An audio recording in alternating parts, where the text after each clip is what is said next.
anak sama induk itu udah nggak diakuin lagi, Bu. Jadi semuanya udah dianggap satu gitu. Kenapa nggak diakuin lagi ya, Melisa? Itu benar, Melisa, benar, bagus jawabannya, bagus. 20 poin buat Melisa. Yang lain, kenapa kira-kira tadi Melisa bilang kalau transaksi antar induk sama anak nggak diakuin gitu? Itu kenapa kira-kira? Oh, siapa yang mau bantu? Izin menjawab, Bu. Ya, Ade Fahmi. Mana tuh wajahnya Ade Fahmi biar Bu Elsa ingat. Nah, gimana, Dek? Tadi kan alasannya tuh mungkin karena parent sama son-nya tuh udah dianggap satu entitas yang sama, Bu. Jadi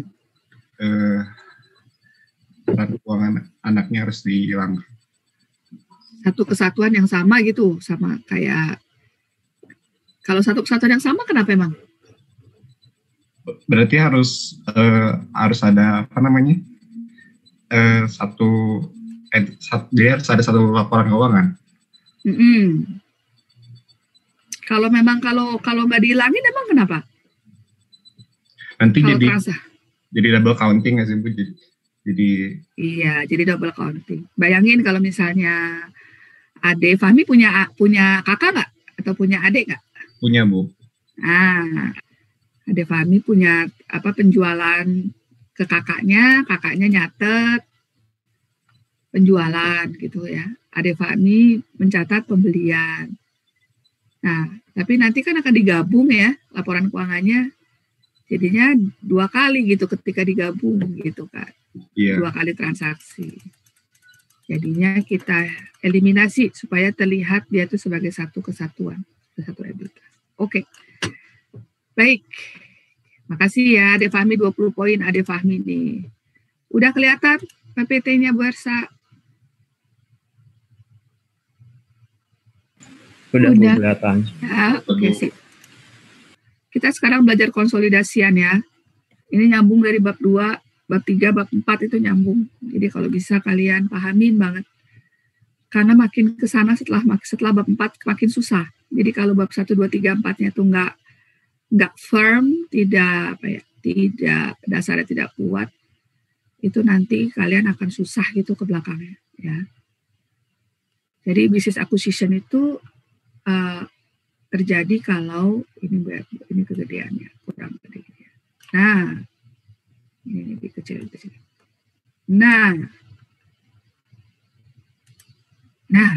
udah kelihatan gede? Udah, Bu. Ya. Business combination itu kalau ada tadi acquire more than 50%, may have control through indirect ownership.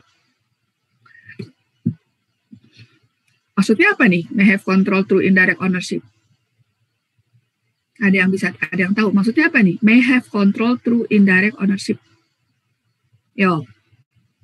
20 poin nih kalau ada yang bisa jawab. Apa yang dimaksud dengan may have control through indirect ownership? Ada? Najla, Azahra, apa maksudnya Najla? Jadi walaupun misalnya dia nggak turun tangan ke menjalankan perusahaan itu, dia kayak mempunyai kontrol gitu, Bu, atas kekuasaan investasinya dan dia juga kayak dapat hak-hak atas imbal hasil keuntungan dari investasinya, sama punya kekuatan untuk mempengaruhi jumlah imbal hasil dari si investornya. Kok indirect ownership itu maksudnya apa, Najla?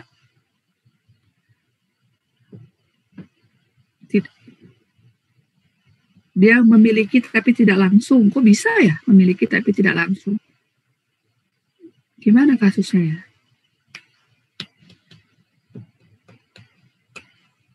Yuk, siapa yang bisa bantu Najla? 10 poin tadi buat Najla. Indirect ownership tuh contohnya kayak gimana sih? Yo, siapa nih yang mau bantu Najla? Sabita Husna? Gue coba jawab ya. Oke. Indirect ownership tuh Jadi dia tuh tidak melalui kepemilikan saham, tapi melalui anak perusahaannya gitu, bukan Bu? Coba videonya di Odin biar Bu Elsa ingat. Namanya bagus sekali, Sabita Husna. Nah, gimana Sabita? Jadi dia bisa ngontrolnya lewat anak perusahaan gitu. Contohnya misalnya A punya anak perusahaan B gitu. Terus? Terus ya dia bisa apa ya? Gimana Bu ya? Ya itu udah benar. You are in the right direction. Si A punya anak perusahaan B, B punya anak perusahaan C. Nah, si A memiliki B berapa persen? Hanya 60% aja. 60%. B memiliki C berapa persen? 30 aja, 30%. 30 mah bukan ownership atau tidak punya kontrol jadinya. 50 deh.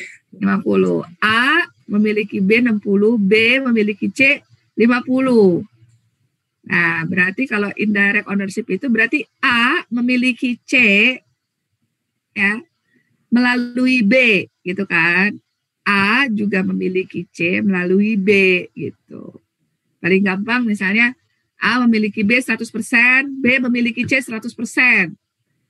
Ya, berarti A memiliki C 100%, tapi 100% itu melalui B gitu maksudnya, indirect ownership. Gitu ya, Sabita. Nah, jelasinnya harus yang detail. Oh, kalau nggak Bu Elsa nggak paham gitu kan. Iya. Ya, sio 10 poin buat Sabita. Sama Najla juga tadi 10 poin. Ya, jadi itu dia may have control through indirect ownership. Business combination itu terjadi apabila acquisition of additional subsidiary stock is simply additional investment ya. Nah, consolidated statement. Tadi Ade udah bilang nih. Apa sih consolidated statement itu ya? Primarily benefit the owners and creditors of the parent, not primarily intended for the non-controlling owners nor the subsidiaries creditors. Subsidiaries issue separate statement for the benefit of the owners and creditors. Jadi konsolidasian itu yang perlu itu siapa? Yang perlu itu pemiliknya, induknya gitu ya. Kalau kadang-kadang ada banyak negatifnya ya dalam consolidated statement itu, kita kehilangan informasi detail antara parent dan anak gitu, karena mereka tuh hilang semua kan, intercompany-company-nya hilang, jadinya banyak nggak ketahuan gitu sebenarnya transaksinya gimana sih, ada apa aja yang di cover dan lain sebagainya. Ini Bu Elsa baru aja kemarin dapat tugas, ada teman minta bantuan. Teman ini dia kerja di SKK Migas ya, kerja di mana dia? Dia tuh pengen tahu, jadi dia kasih ke Bu Elsa laporan keuangan perusahaan-perusahaan tambang dan minyak kayak Antam, terus Vale Industri, terus apalagi itu perusahaan-perusahaan minyak yang listed. Terus dia tanya, Mbak Elsa gimana sih bacanya cara laporan keuangan supaya tahu, karena dia bukan orang akuntansi ya, dia orang development studies kalau nggak salah dia tuh. Oh bukan, orang sistem, orang IT sistem. Dia bilang, gimana baca laporan keuangan supaya saya bisa tahu parent-nya itu mengcover cost-costnya, mengcover cost beban-beban anaknya itu berapa persen. Jadi kalau anak, kan ini perusahaan tambang, perusahaan oil and gas, anaknya mungkin yang nambang ya. Kemudian dia punya anak perusahaan lain yang mengolah tambangnya. Terus ada perusahaan lain mungkin yang mendistribusikan atau memasarkan barangnya gitu kan. Nah, jadi kan itu dia pengen tahu cost-nya yang di-cover sama induknya berapa. Dikasihlah consolidated financial statement. Saya bilang nggak bisa tahu dari consolidated financial statement, Mbak. Saya bilang, loh kok nggak bisa tahu gitu. Ya, saya harus jelasin dulu entity concept, karena itu tuh satu kesatuan, gini. Oh, jadi kalau ada beban-beban yang ada di consolidated financial statement itu bisa aja beban-beban anaknya. Iya, bisa aja itu beban anaknya, cuma udah digabungin jadi satu. Oh, dia kecewa. Dia bilang, lah kalau saya pengen tahu gimana caranya ya Bu? Ya Mbak tanya gitu, Mbak tanya sama anaknya. sama anak perusahaannya, cari laporan keuangan anak perusahaannya, baru ketahuan. Kalau dari induknya nggak ketahuan gitu ya. Nah, subsidiary itu ya, subsidiary pasti udah tahu ya anak perusahaannya. Dalam hal ini berarti subsidiary-nya is a separate entity ya, separate entity. Nah, memang sih ada rule of thumb-nya tuh kalau kita punya 50% biasanya tuh punya kontrol ya. Nah, tapi mungkin aja ada perusahaan yang kita ada kasus induknya punya lebih dari 50% tapi tidak dikontrol, itu tidak dikonsol karena tidak memiliki pengendalian, itu juga bisa dalam kasus-kasus tertentu. Nah, boleh nggak perusahaan yang punya anak perusahaan itu tidak gini, pertanyaan ini, Bu Elsa kasih 50 poin dah nih kalau bisa jawab ya. Kalau di PSAK 65 ya, ada pengecualian nih. Perusahaan itu boleh tidak, perusahaan kalau punya anak perusahaan, misalnya perusahaan A, saya punya saham 60% perusahaan B. Nah, perusahaan itu boleh tidak mengkonsolidasikan perusahaan B dalam kasus bagaimana? Selain nggak punya penguasa, nggak punya pengendalian ya, itu sih udah jelas lah. Tapi kalau perusahaan A itu tidak mengkonsol tuh dalam hal apa ya? Ada yang tahu nggak?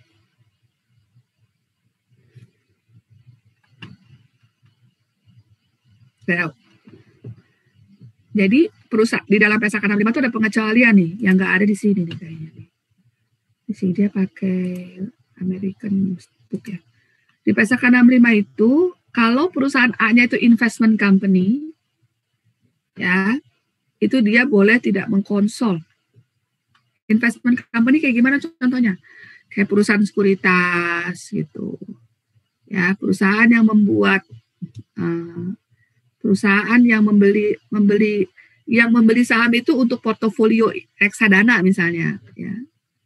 Nah, investment company itu dia boleh tidak mengkonsol, jadi investasinya di anak perusahaan itu menggunakan fair value. Tuh, ya, itu pengecualian di PSAK 65. Oke, nah sekarang cases dalam hal apa dia tidak dikonsol ya, control doesn't rest with majority ya, bisa walaupun jarang terjadi ya, tapi bisa aja control doesn't rest with the majority owner. Joint ventures, kalau joint ventures tidak dikonsol, jadinya diapain tuh kalau joint ventures? Ayo, 20 poin. Kalau joint ventures diapain? Pakai apa?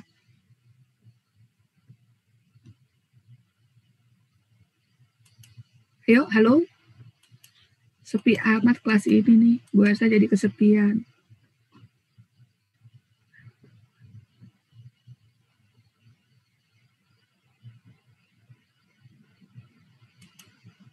Halo? Kalau joint ventures nggak dikonsol terus diapain kalau kita punya joint ventures? Yuk.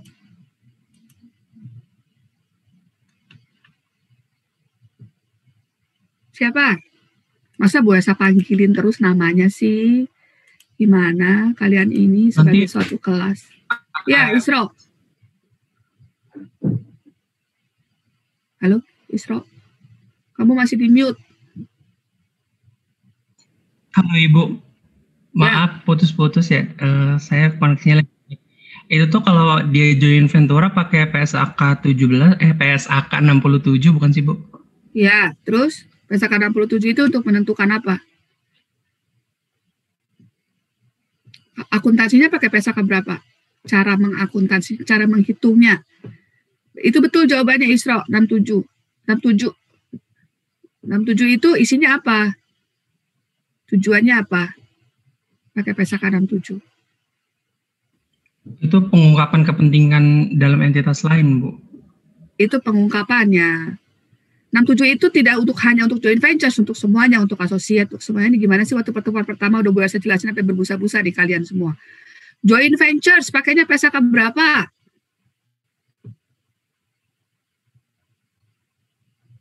Ini gimana mau lulus ini udah semester berapa sih kalian nih? Semester PSAK 15, Bu. PSAK 15 itu untuk akuntansinya, untuk bagaimana menghitungnya. Kalau ada lagi PSAK satu lagi untuk joint ventures, PSAK berapa? 66 bukan Bu? Siapa yang jawab itu? Bukan. Ahmad Haikal. PSAK 66. PSAK 66 sama PSAK 15. Bedanya apa itu? PSAK 66 untuk apa? PSAK 15 untuk apa?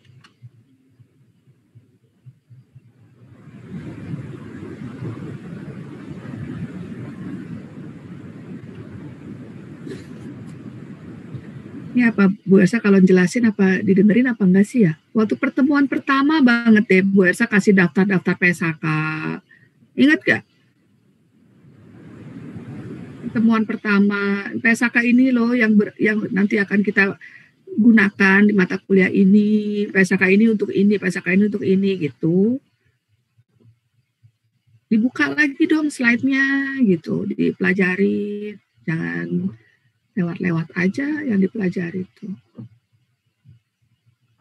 Ayo, di belakangnya Muhammad Haikal.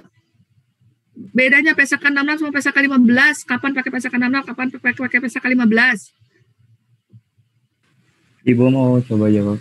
Yo, Farhan. Kalau PSAK 15 itu dia kayak bagaimana menggunakan atau mekanisme dari si metode ekuitas. Kalau misalkan PSAK 66 itu dia menjelaskan atau berisi kayak pengaturan bersama tuh apa sama bagaimana bedanya si pengendalian bersama sama pengacara bersama. Ya, coba dilihat videonya Farhan. Kamu yang mana sih orangnya, Farhan? Nah, jadi PSAK 66 itu tentang pengaturan bersama, PSAK 15 tentang mekanisme equity method gitu ya? Iya. Nah, kalau PSAK 67 tadi yang disebutin? Itu kepentingan pada entitas lain. Apanya? Ngatur apa? Pengungkapan. Ya, baik. Oke, 50 poin buat Farhan, 10 poin buat Haikal, 10 poin buat Isro. Oke ya. Jangan dilupain yang udah dipelajarin dong minggu-minggu sebelumnya ya. Nyambung terus ini. Ya. Okay, joint ventures acquisition of groups of asset that do not constitute a business. Kita sempat diskusi juga waktu pertemuan pertama, apa itu bisnis? Ya kan? Bisnis itu apa sih? Kan ini kan kombinasi bisnis. Bisa jadi yang kita beli itu bukan bisnis, tetapi kumpulan aset tetap misalnya. Ya. Bisnis itu apa ya? Bisnis itu apa sih? Apa sih yang dimaksud dengan bisnis? Mau coba Ibu? Beliau. Jadi bisnis itu suatu rangkaian terintegrasi dari aktivitas dan aset yang mampu diarahkan dan dikelola dengan tujuan memberikan hasil dalam bentuk dividen biaya yang lebih rendah. Ya itu mah definisinya atuh Farhan. Kamu mau baca definisinya. Menurut Farhan nggak apa-apa itu bagus. Menurut Farhan bisnis itu apa sih? Bisnis itu suatu kegiatan atau suatu kegiatan yang mana dia tuh menghasilkan suatu manfaat buat yang ngelakuin kegiatan. Contohnya kayak gimana? Kalau Bu Ersa beli bisnis Farhan jualan bakso misalnya. Yang seperti apa kalau Bu Ersa itu membeli bisnis bakso dan seperti apa yang kalau Bu Ersa dianggap tidak membeli bisnis bakso? Kalau membeli menurut aku ya Bu, salah maaf. Jadi kalau misalkan membeli bisnis bakso tuh Bu Ersa tuh jadi membeli kepemilikan dari si bisnis aku tersebut. Jadi aku tuh gak bisa lagi mungkin bisa lagi berjualan bakso, tapi nanti si hasil dari penjualan itu jadi milik Bu Ersa. Kalau misalkan cuma beli tadi itu apa satu lagi Bu?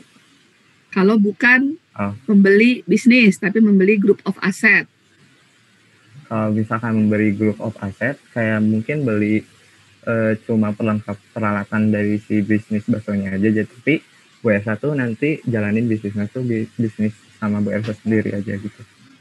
Ya bagus ya. Jadi tadi kalau saya beli bisnis bakso itu saya hire juga orang yang bikin baksonya, resep baksonya gitu kan.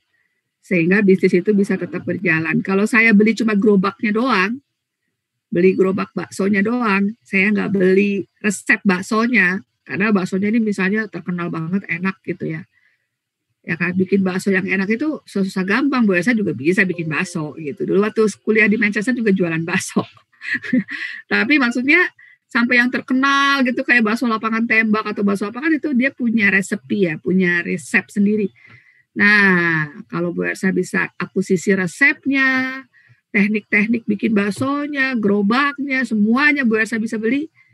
Nah, itu baru akuisisi bisnis. Kalau Bu Elsa cuma beli gerobaknya doang sama inventorinya, misalnya gerobaknya sama baksonya yang udah jadi gitu, itu bukan akuisisi bisnis.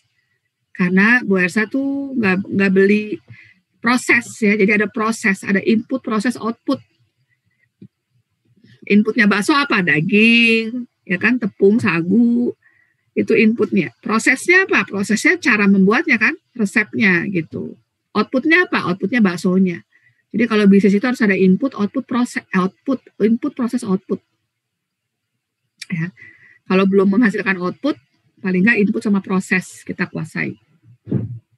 Jadi kalau kita mengakuisisi aset bukan mengakuisisi bisnis, tidak masuk ke PSAK 22. Ini kita lagi belajar PSAK 22, PSAK 65 ya.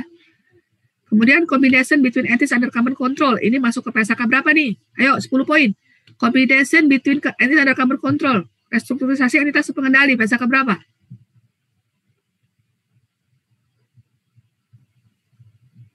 bukan. PSAK 38 Arfi. Ya, 10 poin buat Arfi. Bedanya apa Arfi? PSAK 38 sama PSAK 22 misalnya.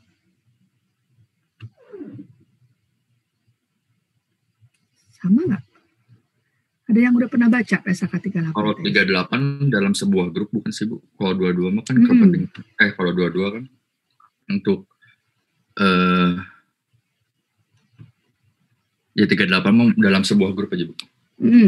Betul, 38 tuh under common control berarti dalam satu grup. Akuntansinya beda nggak sama PSAK 22? Kalau PSAK 22 kan harus fair value, terus ada goodwill, segala macam.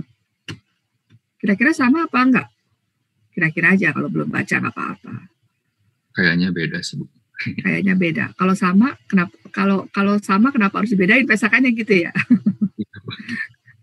Iya, PSAK-nya akuntansinya beda ya. Kalau common control itu pakainya cost method. Jadi nilai bukunya ya, bukan fair value method. Oke. Consolidated statement itu dibuat oleh siapa? Oleh parent company. Ya, parent disclose consolidation policy di PSAK di PSAK juga ada. Any exception to consolidation kalau ada ya. Fiscal year end for consolidated entity use parents final fiscal year end, ya, but may include subsidiary statement with fiscal year end within 3 months of the parent FYI. Contohnya kayak gimana nih? Contohnya kalau kita kan 31 Desember ya. Nah, beberapa negara itu ada yang laporan keuangannya itu terakhirnya bukan 31 Desember. Di Australia itu dia Juli. Laporan keuangan perusahaan Australia itu per Juli biasanya. Fiscal year-nya itu Juli. Nah, kalau di Jepang tuh fiscal year-nya Maret. Ya, jadi bayangin kalau kamu perusahaan punya anak perusahaan di Jepang dan punya anak perusahaan di Australia. Ketika harus konsol, itu kalau bisa itu sama-sama per Desember. Gitu ya. Nah, ya di konsol masa satunya Maret, satunya Desember. Jauh amat gitu kan. Nah, jadi sama-sama Desember. Nah, kalau Desember nggak ada, adanya misalnya laporan keuangan Oktober gitu ya. Misalnya, nah itu boleh lah. Oktober boleh dikonsol. Kalau jaraknya masih 3 bulan masih boleh. Oke. Nah sekarang fokus nih. Ini susah nih, consolidated balance sheet ya. Oke. Nah, ini contohnya. Kita cari yang paling gampang dulu ya. Yang paling gampang adalah ketika biaya akuisisinya sama dengan fair value-nya, sama dengan book value-nya. Ini contoh. Dan ini nggak pernah terjadi dalam kehidupan nyata. Dalam kehidupan nyata tuh acquisition cost pasti nggak sama dengan fair value pasti nggak sama dengan book value. Tapi konsep konsolidasinya dulu yang kita pelajari ya. Kita mulai dari yang paling gampang dulu. Oke, jadi kalau acquisition cost sama dengan fair value sama dengan book value. Nah, misalnya POP meng-acquire 100% dari Sun untuk $80, which equals the book value and fair value of the net asset acquired. Ya. Jadi 20, 30 ini ya cash, other current asset, plan asset. Jadi total harus 30. Account payable, other current liabilities, capital stock 60, 20, total harus 30. Cost of acquisition-nya 80, less 100% book value 80, excess of cost over book value 0. 80 ini dapat dari mana?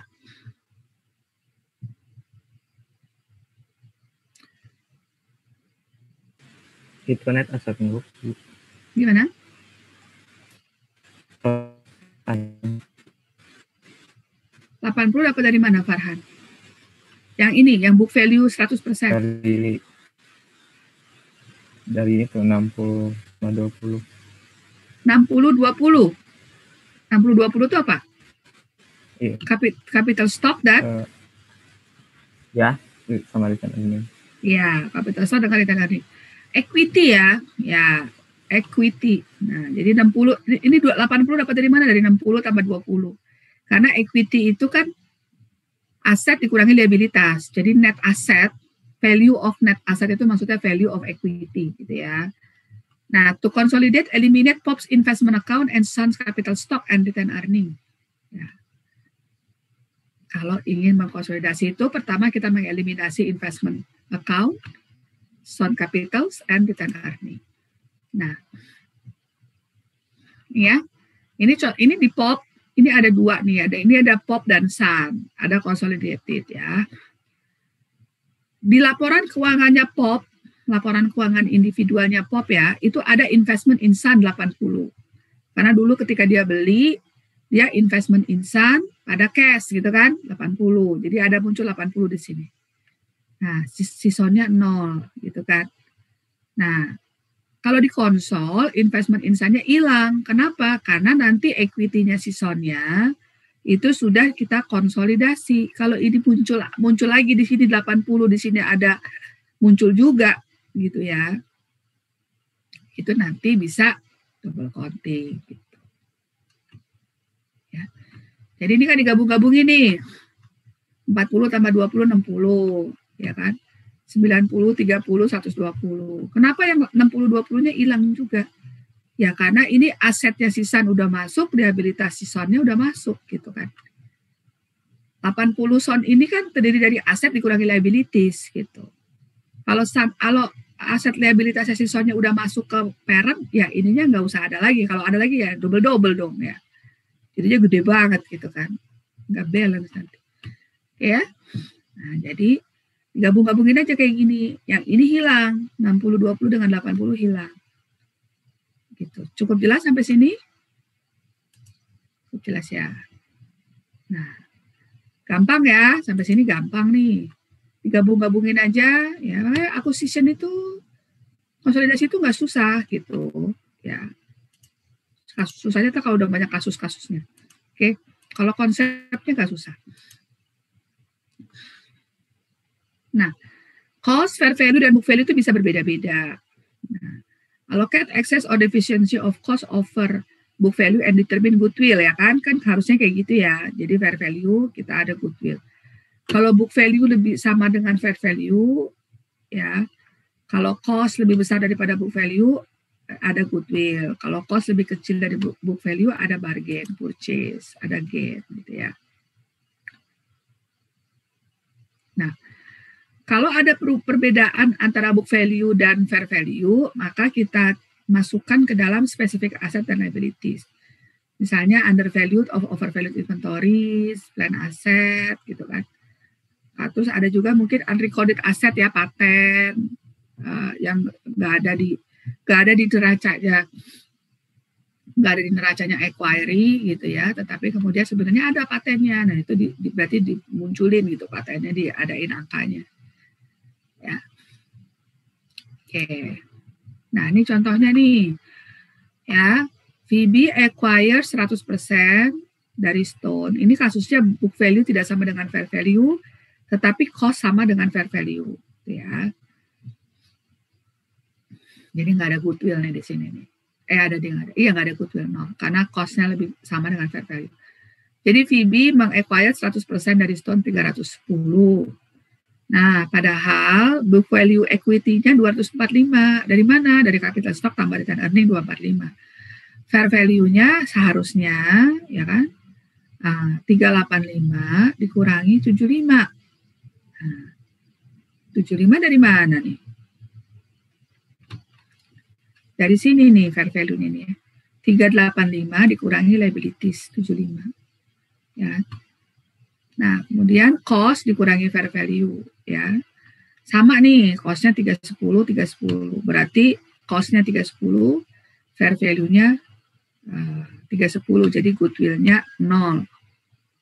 Ya. Oke. Jadi ini ada book value, ada fair value ya. Nih. Halo, pada ngikutin kan nih? Jangan sampai kalian nggak ngikutin. Ini ada book value-nya Stone, ada fair value-nya Stone ya. Book value-nya Stone itu 320, book fair value-nya 385 yang aset. Ya. Nah, liabilities-nya ada 75 ya. Equity-nya book value-nya ada 245.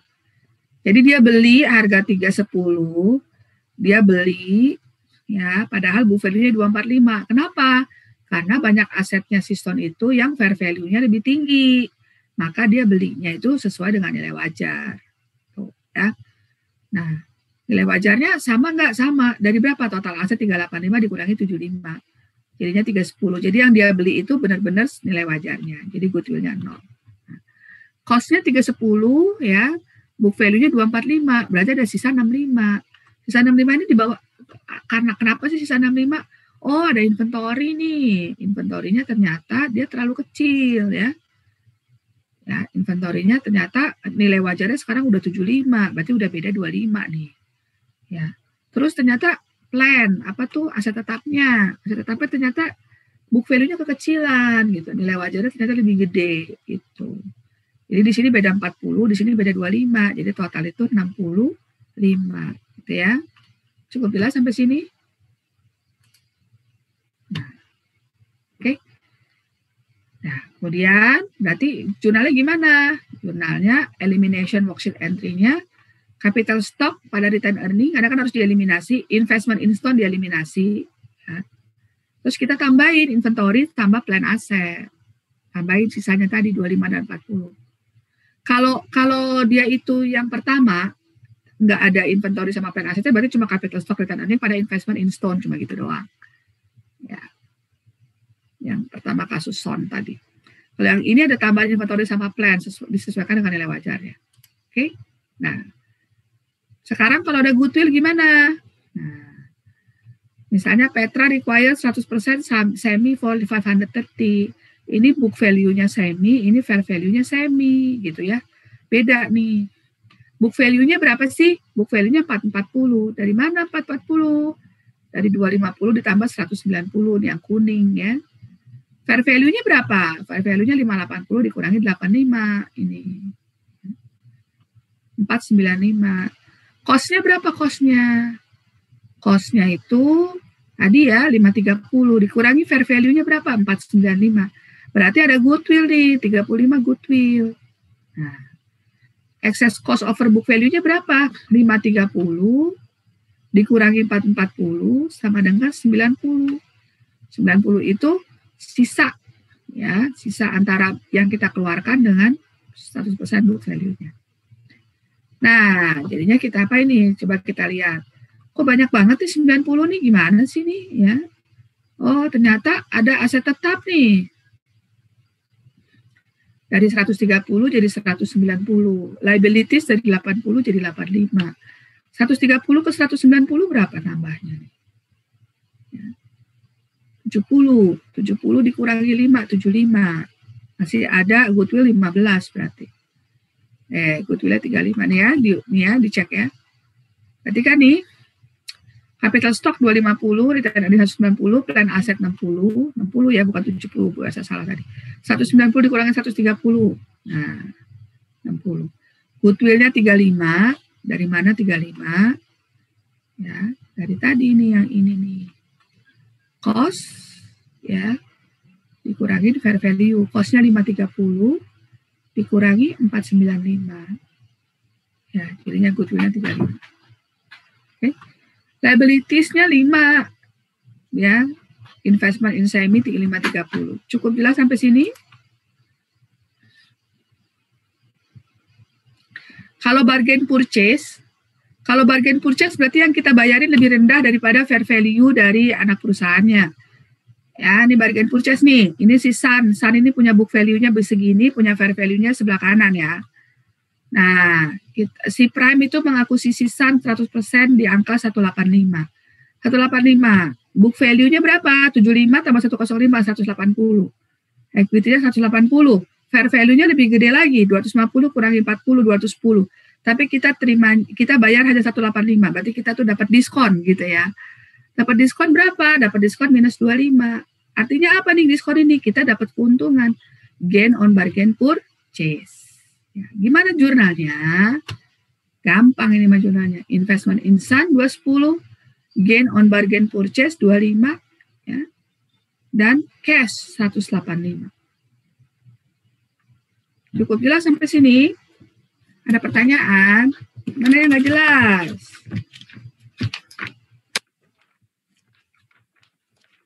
Yo, ada yang nggak jelas? Ayo bertanya. Yuk, latihan dulu ya. Sebelum lanjut, latihan dulu.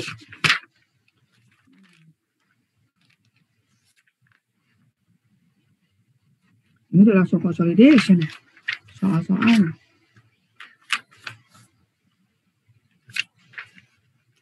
Exercise 35. Exercise 35 yang nomor 1 aja. Calculate the goodwill that should be reported in the consolidated balance sheet. Yang nomor 2-nya nggak usah. Nomor 1-nya dulu. Berapa goodwill-nya? Exercise 35. Wins Incorporated. 70%. Cost 1,4. Net asset-nya 1,5. Net income-nya 600. Deferred dividend fair value of the net asset were equal at the book value.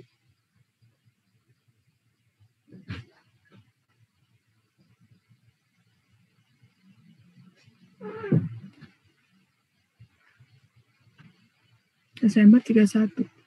Oh, ini sih akhir tahun ya. Sebentar, Januari 1. Ntar dulu deh. Ntar dulu, belum sampai sini nih pembahasannya. Karena dia akuisisinya di Januari, terus kamu disuruh bikin consolidation Desember. Lanjut aja dulu. Lanjut aja dulu ya. Ayah tuh bukunya. Harusnya soalnya dimulai dari yang ini dulu nih. Oke ya. Worksheet, elimination entry. Kasus yang tadi nih, masih yang kasus yang tadi nih. Ya, diulang lagi kasusnya ya. Ini gain on bargain purchase. Nih, inventory ya. 80 jadi 90 sebenarnya. Plan aset 100 jadi 120. Seharusnya kalau kita mau beli ini perusahaan ya, kalau mau wajar ya. Yang kita beli kan harusnya 210 ya. Kita belinya 185. Nah, berarti itu kita dapat gain 25. Ya. Jurnalnya capital stock ya, kita eliminasi. Elimination entry ini yang bikin siapa? Yang bikin induknya ya. Yang bikin consolidation entry. Yang bikin consolidation worksheet. Ya. 75, return earnings 105, unamortized excess 30, investment in Sun 210. Inventory-nya tadi kan bertambah, kita tambahin 10, plan-nya bertambah 20, unamortized access-nya 30. Nah, ini. Unamortized access-nya 30. Ya. Jadi jurnal yang pertama ini ada 2 jurnal ya, 2 ayat ya. Jurnal yang pertama, capital stock, return earning, unamortized access 30. Nah, unamortized access ini ternyata kita alokasikan, oh ternyata inventory-nya tuh ada yang kerendahan gitu ya, plan asetnya juga kerendahan. Jadinya kita alokasikan ke sini. Jadi unamortized access-nya juga hilang jadinya. Ya. Nah, konsolidasinya jadi kayak gimana? Konsolidasinya jadi kayak gini nih. Ini induknya, parent-nya, Sun-nya, ini anaknya. Cash pada cash, consolidated 40, ada receivable, kita jumlahin ya. Inventory-nya ada adjustment entry di consolidation worksheet. Ini consolidation worksheet. 10, 80 tambah 10, jadinya 190. Ya, jadi kita sesuaikan dengan fair value-nya. Kemudian 450 tambah 100 tambah 20 tadi plan aset, 570. Investment in Sun ya 210 ya. Kemudian amortisasi akses 30. Totalnya 840, 220, 840. Ya. Liabilities 270 ditambah 40, 310. Ini di capital stock ini sudah dieliminasi ya, 75, 105. Jadi 880, 880. Adjustment-nya ada 240. Sampai sini cukup jelas?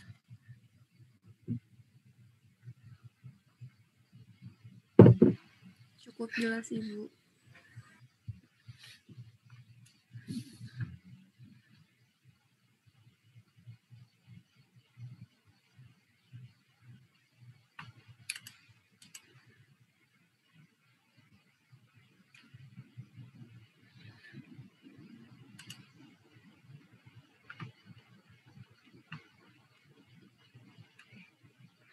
Ya, gain on bargain purchase-nya kita jurnal juga ya, jangan lupa ya.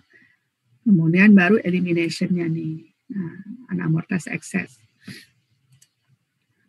Nah, gimana kalau ada non-controlling interest? Jadi kita belinya tuh nggak 100%, tapi belinya 70%, misalnya atau 85%. Ya, itu ada non-controlling interest namanya. Berarti parents own less than 100%. Non-controlling interest represent the minority shareholders, part of the stockholders' equity, measured at fair value based on the parent acquisition price. Ini ya, diperhatikan. Jadi NCI-nya harus dihitung berdasarkan fair value pada parent acquisition price. Misalnya parent membayar 40.000 untuk 85% interest, bukan untuk 100% ya. Kalau yang sebelum-sebelumnya contohnya 100% terus nih. Nah, berarti implied value-nya berapa sih? 85% dengan harga 45.000. Berarti 100%-nya berapa? Itu ya. 85% harganya 40.000. Kalau dia beli 100% berapa? Berarti 40.000 dibagi 85%. Sebesar 47.059.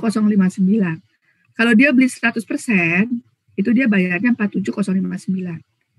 Karena dia beli hanya 85%, dia bayarnya 40.000. Berarti sisanya 7.059 itu siapa? Punyanya minority share atau non-controlling interest. Cukup jelas sampai sini? Ya, kamu bikin dulu 100%-nya berapa sih? Dengan dibagi aja. Itu ya, 40.000 dibagi itu. Nah, kemudian contoh lagi nih, non-controlling interest. POP meng-acquire 90% dari Sun untuk $90 ya. When Sun had capital stock 200, return earnings 175. Stock 200, return earnings 175. Berarti total equity-nya 375. Ya kan? 375. Sun's asset and liabilities equal their fair value. Berarti, ya kan? Cost of Sun-nya itu 90. Karena dia ini gampang aja 90%. Berarti 100%-nya berapa? $100. Ya. Book value-nya berapa? Book value of net identifiable asset dikurangi 8 liabilities sebesar 80. Ya, dapatnya 80 dari mana nih angkanya nih?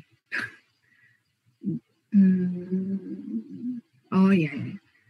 100, 200, 375.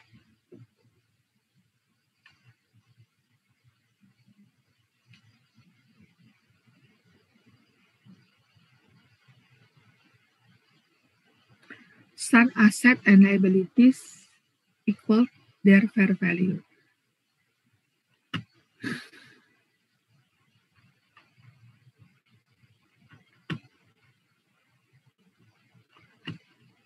Book value of net identifiable asset. Ini ada contohnya nggak sih? Dari mana sih si contoh ini? Ibu di slide ini dapat dari bab berapa? Saya cari dulu. Nah, 90%.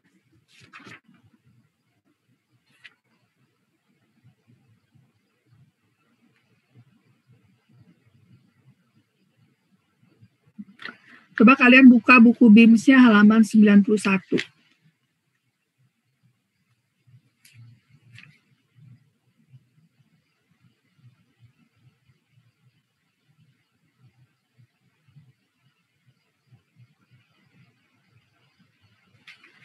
Ini informasinya nggak lengkap nih ya, informasi di sini nggak lengkap.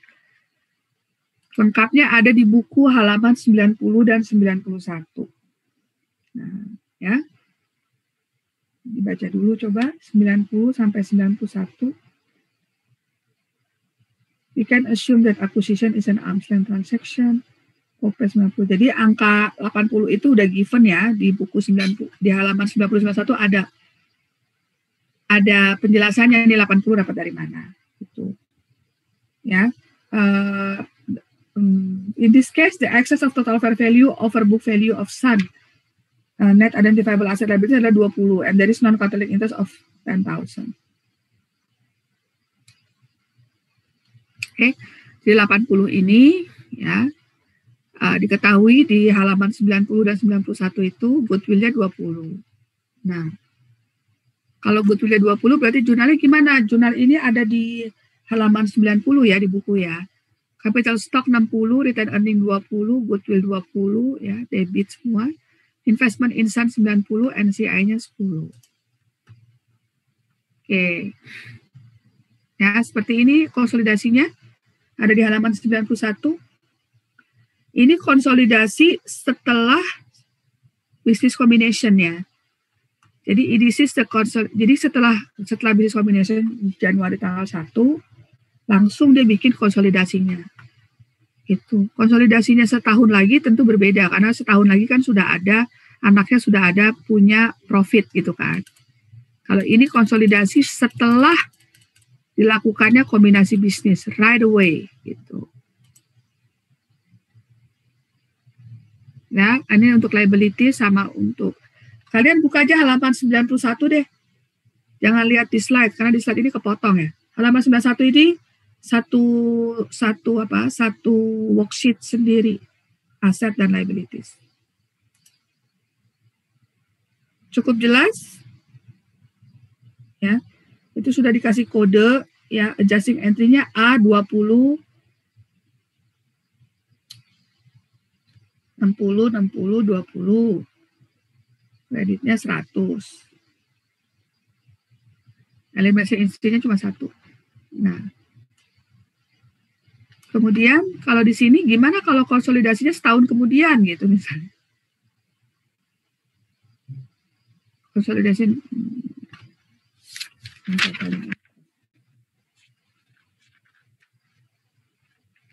ya. Nih, after the acquisition dulu deh. After the acquisition itu pertama kan kita eliminate parent investment in subsidiary, eliminate subsidiary equity account, ya kan? Adjust asset liability, record goodwill, dan record non-controlling interest. Nah, ya. After 1 tahun, nah ini setelah setahun pertama nih, ya kan? Ya. Setelah 1 tahun pertama tuh bagaimana? Setelah 1 tahun pertama kan kita, si anaknya sudah punya profit ya, benar nggak? Ini setelah 1 tahun ya, cash, Sun, gitu kan. Totalnya 372, 160. Ya, liabilities, ini POP dan Sun. Nah, ini kita eliminasi dulu, ya kan. 12 ini dapat dari mana? Yo. Bingung. Udah mulai susah nih. Capital stock 60, return earning 40, punyanya si Sun. Kita eliminasi, ya. Investment in Sun 90 108. Mana sih nilai ini tuh? Nah, ini ada kasusnya di sini. Ya, susah sih kalau langsung lihat ini. Kalian lihat dulu halaman 92. Ya, ini kasusnya halaman 92 ya. Ya, kasusnya 92.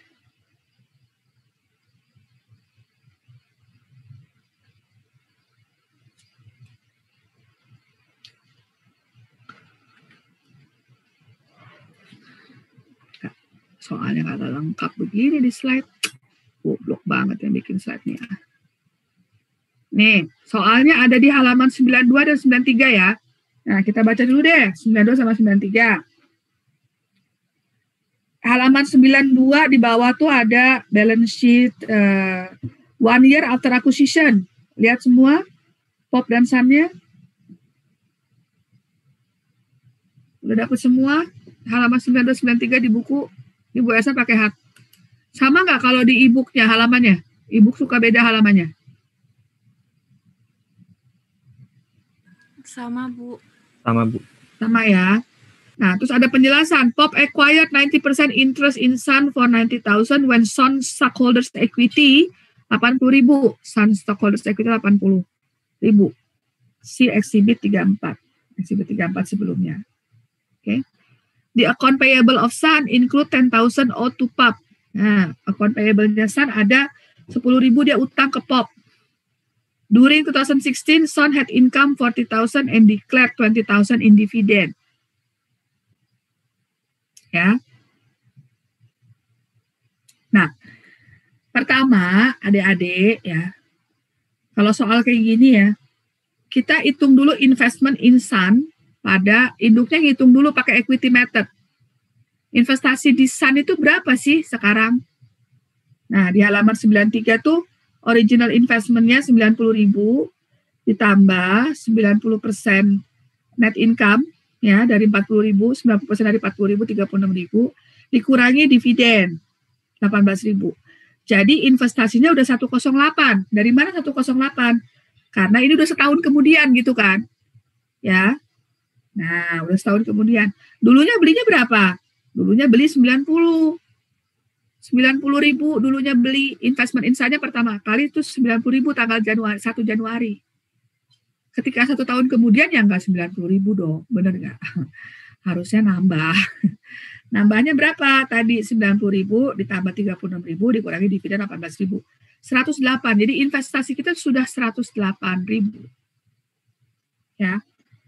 Nah, baru kita bikin elimination entry-nya. Nah, yang di halaman exhibit 35 ya, 35 tuh kan ada worksheet tuh. Nah, kalau di jurnalnya kayak gini nih, jurnalnya nih. Ya. Capital stock, return earning, goodwill, ada goodwill 20. Investment in Sun, non-controlling interest 12. 12 dari mana? Dari 10% dikali 108. Oh, bukan. Non-controlling interest-nya harusnya dihitung ulang. Selisihnya ya berarti. Bukan kayak gitu. Non-controlling interest itu 10%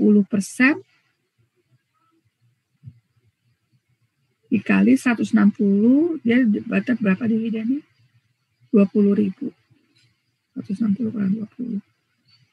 140. 40. Itu kan 20. Investment insannya dulunya berapa? NCI-nya 108,90%. Kalau untuk NCI kita hitung lagi 12 itu berarti NCI-nya dulu kan 100 ya. 100 ditambah 10% kali 36, 360 dikurangi dividen 180. Ngerti nggak? Dulu kita beli 90 kan, berarti NCI-nya itu 10, betul nggak? 12 ini dari mana nih? Ya, NCI-nya 10. Waktu awal beli NCI-nya 10. Karena kita belinya 90.000 untuk 90%.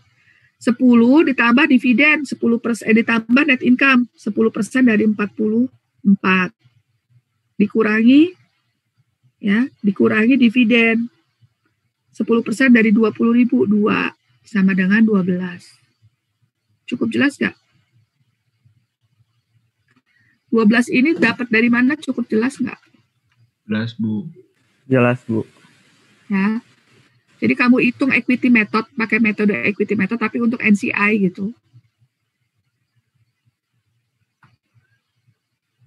Dividend payable 18, dividend receivable 18, karena belum dibayar, baru di-declare aja. Account payable pada other current asset, ini dibalik nih, karena kan dieliminasi. Anak sama ibu kagak boleh ada utang piutang gitu ya. Nah, jadi elimination entry ini untuk mengeliminate account payable yang ada di POP. Nah, kalau ada account payable di Sun, berarti ada piutang di POP gitu kan ya. Ada receivable lah. Bisa receivable, bisa cash, bisa apa. gitu kan. Oke. Ini sama dengan yang di exhibit 35 ya, sama dengan exhibit 35. Nah, ini udah ada tadi ya. 108 kali 10 per 90. Sama aja. Terus kemudian amortisasi setelah akuisisi. Nah, ya. Tadi kan ada unamortized excess nih. Unamortized excess itu contoh yang halaman 93 tuh nggak ada unamortized excess-nya. Sekarang kalau ada unamortized excess kayak gimana? Unamortized excess itu di-assign ke aset dan liabilitas dan diamortisasi sesuai dengan akunnya. Misalnya kalau inventory ada unamortized excess, ya inventorinya itu kerendahan gitu, value-nya terlalu tinggi, lebih tinggi, maka ada akses yang dialokasikan ke inventory.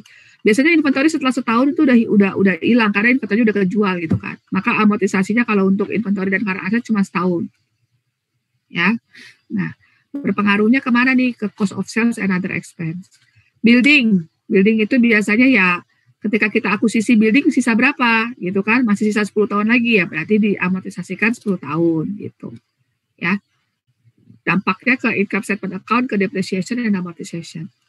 Land, kalau land tidak diamortisasi. Dan long term debt, time to maturity and interest expense. Nah, jadi kalau long term debt diamortisasi sesuai dengan maturity-nya. Sisanya berapa tuh liabilitasnya? Masih sisa 3 tahun lagi, berarti diamortisasi 3 tahun gitu. Maka kita ada menyesuaikan dengan interest expense. Contohnya ada di mana ya?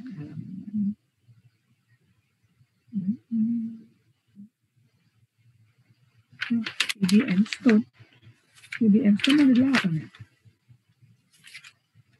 Gimana slide-nya nyambung? Terus dana konti. Banyak banget yang nggak ada di sini. Banyak banget yang nggak ada di slide. Oke, contoh nih ya. VBM Stone continue dari yang mana? Emang sebelumnya VBM Stone namanya?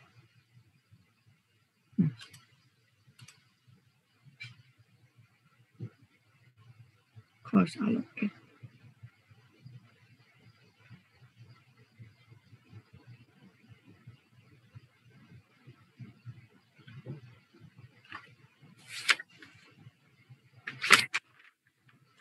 Excess allocated.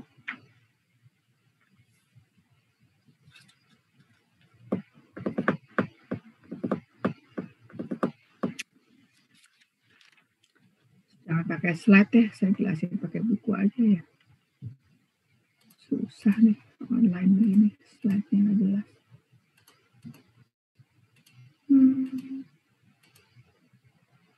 Bentar ya. Stop share dulu deh.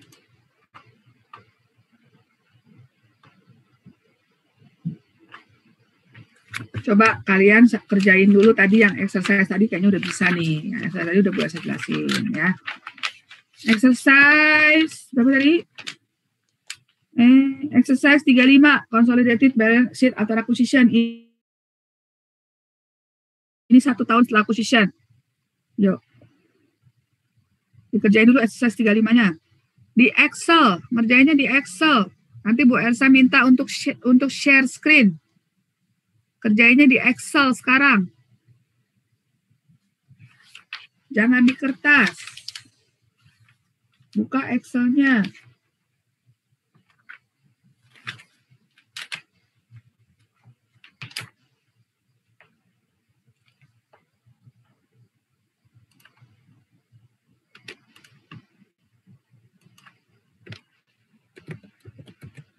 Kalian pakai laptop semua atau ada yang pakai handphone ini?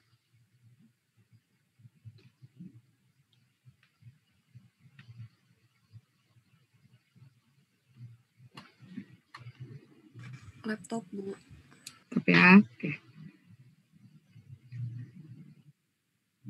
Kamu bisa buka Excel tapi, atau ya?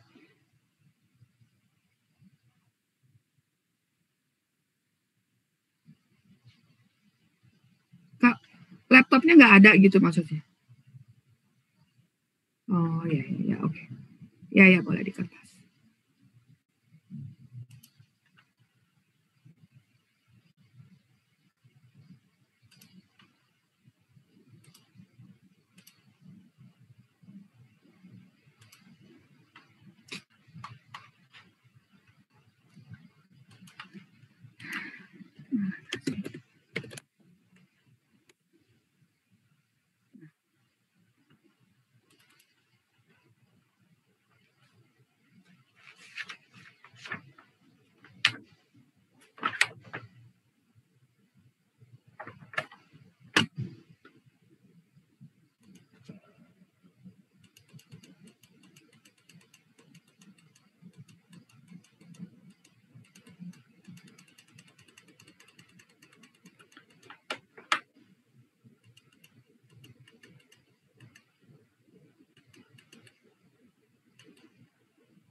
Gampang tuh, nomor 1 berapa goodwill-nya? Ada yang tahu?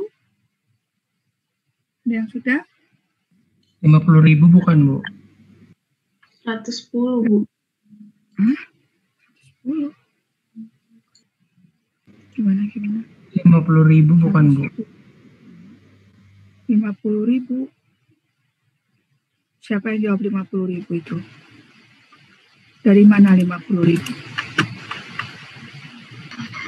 Siapa yang jawab 50.000 ya? Aku, Ibu. Isro, ya gimana? Iya, silakan Isro. Implied fair value Made Inc.-nya dikurangin sama book value dari Made Inc.-nya. Made in Corporation. Implied-nya berapa? Implied-nya itu 1.400.000, yang cost yang 1.400.000 itu dibagi sama acquired interest-nya 70%. Berapa? Jadi 2 juta. Terus book value-nya? Terus book value-nya 1.500.000. Jadinya goodwill-nya 500.000. 500.000 apa 50.000? Tadi kayaknya kamu bilangnya 50.000. 500.000, Ibu. Nolnya kurang 1. 500.000. Hati-hati ya, kalau ujian salah tuh, nolnya kurang 1 salah loh. Ya, oke. 500.000 goodwill-nya. Setuju semua? Ada yang jawabannya berbeda? 10 poin buat Isro. Non-controlling interest. Berapa non-controlling interest-nya?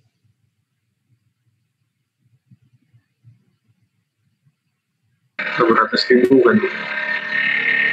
Berapa? 600.000. Iya, 600.000-nya iya, tapi non-controlling interest yang itunya loh, yang di akhir, itu kan tanggal 1 Januari 600.000, kalau di akhir tahun berapa?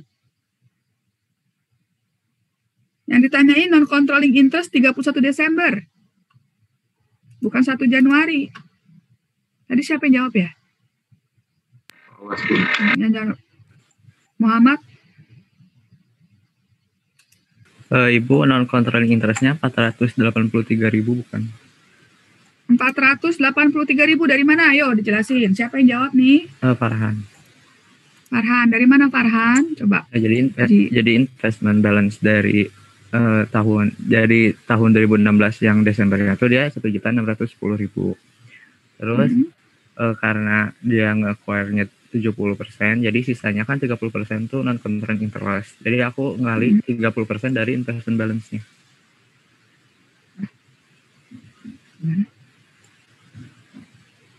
30% dari berapa? 30% dari jadi investment balance yang tadi yang di akhir tahun. Jadi 30% dikali 1.610.000. 1.610.000 dari mana? Dari ending itunya Bu, investment 2016.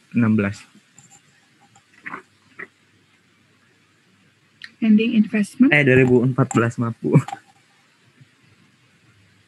2014 1.610.000. Iya. Terus kalau aku kan tadi tuh square-nya 70% kan Bu. Terus berarti sisanya non-controlling interest-nya tuh 30%. Nah, kalau aku tuh 30% dikali ke si tadi yang ending investment balance-nya. 30% dikali.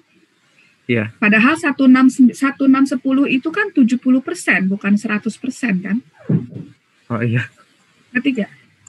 Jadi harusnya Bu, gimana? Harusnya 1610 dikali 30 dibagi 70 dong. Bener gak? Iya. 1610 itu penghitungan 70%. Gitu. Jadi 690.000. Iya betul, 690.000. 10 poin buat Isro. Isro apa siapa ini tadi? Farhan. Farhan Azhar. Ya, 10 poin. Yang lain gimana? Cukup jelas, Wita? Wita bisa nggak? Bu maaf, tadi saya agak lost di 90.000-nya. Boleh Farhan jelasin lagi nggak? 90.000-nya, ya. Jadi gimana Farhan? 90.000 yang mana ya?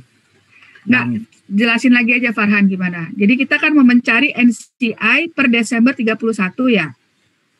Nah, caranya Farhan itu dia cari dulu investasinya si Matt pada Desember 31 gitu kan? Iya, jadi dicari dulu ending. Investmentnya dicari dulu. Berarti investasi awal 1,4 gitu kan, ditambah ada non-controlling interest share-nya terhadap income ya. Income-nya kan 600.000 tuh, dikali 70%, 420. Coba share screen aja Farhan, coba. Kamu pakai Excel atau pakai apa ngerjainnya? Bentar. Bisa share screen? Bisa nggak? Udah Bu Elsa izinkan tuh untuk share screen.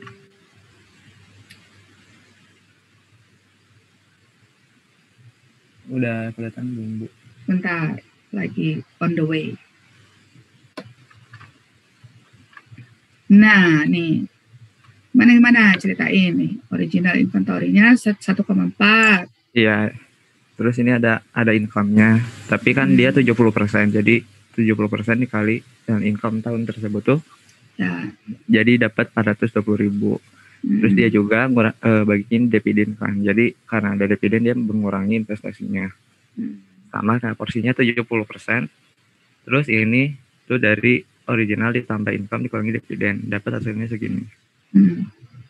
Terus buat yang ini tuh tadi yang kata Ibu 30% dikali yang ini terus dibagi 70%-nya. Seru Jak. Gimana Wita? Wita salahnya di mana? Enggak Bu, udah paham. Oh, metodologinya ada yang bisa nggak mencarinya dengan metodologi yang berbeda ya?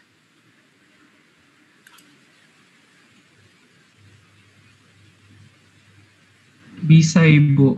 Gimana bisa? Gimana? Aku ini stop share aja. Ya, stop share. Siapa yang mau jawab lagi?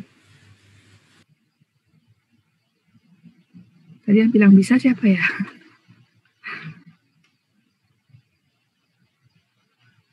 Aku Ibu, tapi belum selesai ngitungnya sebentar. Oh ya, kalau si Farhan itu dia ngitung dulu ininya apa namanya? Dia ngitung si mayoritasnya dulu. Nah, bisa juga kalian ngitung itu NCI-nya dari awal ya. NCI-nya dari jadi seakan-akan kalau NCI itu mengakuisisi waktu awal tuh berapa sih gitu. 1 Januari. Nah, kita tunggu Isra deh.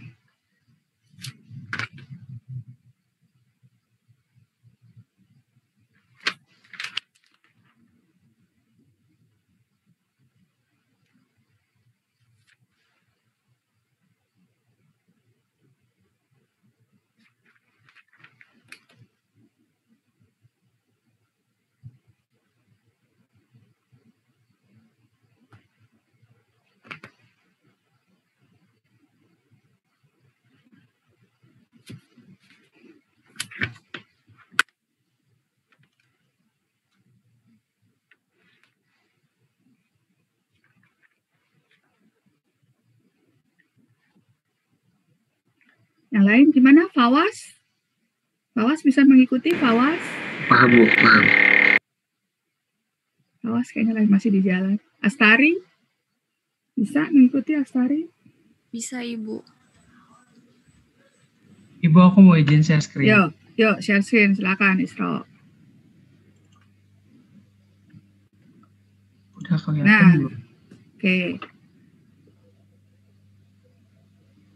Aku pakai 2 metode itu, aku dua-duanya aku hitung. Ya. Ya, silakan dijelaskan.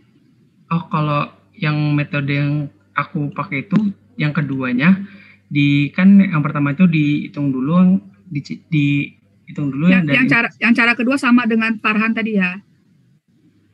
Ya kan? Ya, ini udah jelasin sama Farhan yang ini nih. Oh, yang ini. Ya, yang atas saja. Kalau yang itu aku pakainya yang dia dicari NCI-nya gitu Bu. Jadi cari yang bukan controlling interest-nya. Jadi cari dulu NCI yang Januari 1, berarti kan kalau NCI Januari 1 tuh 2 juta dikali sama 30% yang bukan kepemilikan dari si Wins Incorporation-nya, berarti kan $600.000. Terus ditambahin sama NCI share-nya. Berarti itu kan 600.000 dari net income-nya dikaliin sama yang bukan kepemilikannya 30%. Berarti 180.000. Terus dikurangin sama dividen yang udah dibagiin yang di-declare, dia itu berarti 300.000 dikaliin juga sama yang bukan yang selain dari 70%-nya itu 30%. Berarti jadi 90.000. Berarti NCI at Desember 31-nya, NCI at Januari 1 ditambah NCI share-nya dikurangin sama dividen jadi 690.000 juga. Nah, ini sama aja ya, cara 1, cara 2 sama. Cuma kalau yang cara 2 itu resikonya kalian salah salah menghitung terakhirnya itu loh. Tadi yang terjadi sama Farhan juga. Jadi 1610 tuh dikaliin aja 30%, padahal 1610 itu adalah 70%. Kalau yang atas itu kalian cari dulu 100%-nya gitu kan ya ibaratnya. Jadi cari dulu NCI awalnya berapa sih? Nah, kayak gitu. Jadi dikali 30%. gitu. Tapi sama aja kalau kalian nanti ujian jawab cara 1, jawab cara 2, Bu Ersa benerin semua. Cuma kalau mau pakai cara 2, hati-hati ya. Nanti ini 690 coba ke kotak E22. Nah, E22 turun ke bawah. Nah, itu 0,3 dibagi 0,7 ya. Jangan dikali 0,3 doang. Kalau dikali 0,3 doang, salah nanti. Ya, terlalu kecil nilainya. Gitu. Baik, 10 poin buat Isro. Terima kasih. Oke, Bu Ersa. Yang lain, Bu Yansoroh, bisa? Indri, Siti Fatina? Ikutin nggak? Sama ya. Oke, siap. Nah,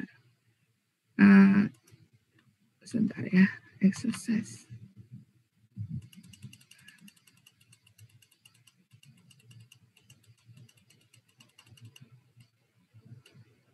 Bab berapa tadi?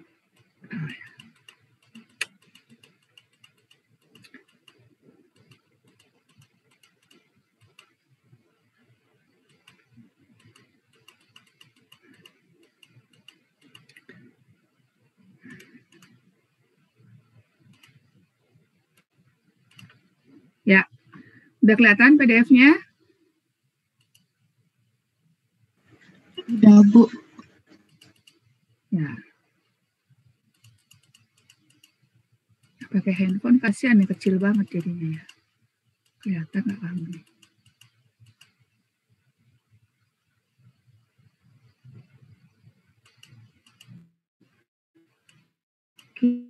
Kita itu tadi lagi ngebahas. Nah ini ya. Ini kita lagi bahas ini tadi ya, 108 ya kan? Terus ini jurnal entry, ini consolidation entry-nya ya. Minggu depan diusahakan semuanya di laptop pakai Excel ya. Nanti Bu Ersa coba share screen kayak gitu. Oke, terus ini apa namanya, jurnal eliminasinya ya. Jurnal eliminasi itu yang pertama kamu menghapus investment insan gitu kan. Yang kedua dividen. Yang ketiga kalau ada transaksi antar mereka gitu kan.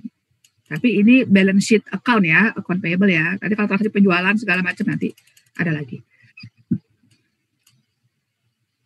Nah, terus gimana kalau ada excess fair value over book value? Itu bagaimana ya? Nah, contohnya di sini nih, on Desember, PEM purchase outstanding for 5,2 cash plus 100,000 shares and common stock with market value of 5 million. Jadi ini bayarnya nggak cuma cash, dia juga bayar pakai saham ya. Additional cost of combination 200,000, PMP additional cost in cash ya. PEM and Son must continue to operate as a parent company and subsidiary gitu kan. Because 10% of the sunshine are outstanding and held by NCI. We expense 200,000 cost in recording the investment. Comparative book value and fair value for the firm immediately after the acquisition ya appear in Exhibit 36 nanti di bawah. Firm record the acquisition. Nah, ini adanya di buku mana nih? Ini adanya di bukunya parent tapi bukan di konsolidasian ya. Diperhatikan ya. Parent itu kan punya buku 2. Satu bukunya dia sendiri, satu buku konsolidasian. Buku konsolidasian itu hanya dibuka kalau mau bikin laporan keuangan konsolidasi. Biasanya ketika reporting period. Tapi kalau sehari-harinya dia ya udah nggak usah dibuka konsolidasi booknya, bener nggak? Dia pakai bukunya dia sendiri gitu kan. Nah, ketika dia investasi pertama kali, ya kan? Dia ini jurnalnya nih, ini di bukunya dia bukan di buku konsolidasi ya. Investment insan, common stock, additional paid capital karena dia bayar pakai common stock ya. Common stocknya itu fair value-nya 5.000, tapi ininya 1.000 par value-nya. Jadi ada additional paid in capital 4.000, cash 5.200 gitu. Ini jurnalnya. To record acquisition 90% of Sun Corporation outstanding stock bla bla bla. Terus ada investment expense pada cash, tadi ya biaya investasi, tadi biaya lawyer, biaya lain-lain ya. Nah, kemudian di sini ada pre-acquisition book ya. Ini sebelum akuisisi nih, diperhatikan nih sebelum akuisisi ya. 200, ini ada fair value, ada book value ya. Diperhatikan ternyata buildingnya dia terlalu rendah, harusnya 5.000 fair value-nya. Land-nya juga harusnya 800 nih. Inventory juga kerendahan ya. Jadi ada inventory kerendahan, ada land kerendahan juga, buildingnya kerendahan juga, equipment-nya justru terlalu tinggi nih. Equipment-nya harusnya 1.700 ya, dicatatnya 2.000 book value-nya. Ya, ini yang diperhatikan. Oke. Not payable-nya juga ternyata harusnya 1.300. Jadi book value-nya berbeda dengan fair value-nya ya. Nah, kemudian kita tadi beli 90% ya. 90% fair value-nya itu berarti 10.200 dari mana 10.200? Nah, 10.200 tadi dari sini nih. Ya. Ini bisa nggak sih? Gimana? Nah, ini 10.200 nih dari sini. Investment Insan, ya. Nah, terus kemudian ada implied fair value 10.200, kemudian implied salah. Kemudian ada implied value 10.200, kalau dia beli 100% berapa? 11.333. Sementara book value-nya berapa? 5.900. Berarti sisanya banyak juga nih gitu ya. 5.433. Nah, dari mana tuh? Mana tadi? 5.900 book value-nya of net asset. Dari mana 5.900? Dari 4.000 ditambah 1.000 ditambah 900 gitu. Cukup jelas nih dari mana? Ini bisa nggak sih? Apa?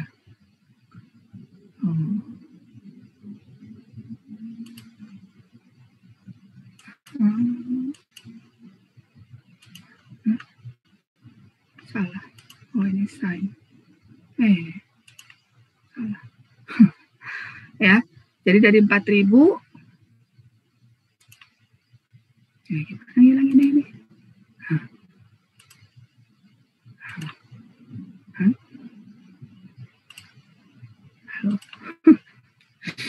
Malah main-main Bu Elsa nih. Oke, turun aja dulu deh.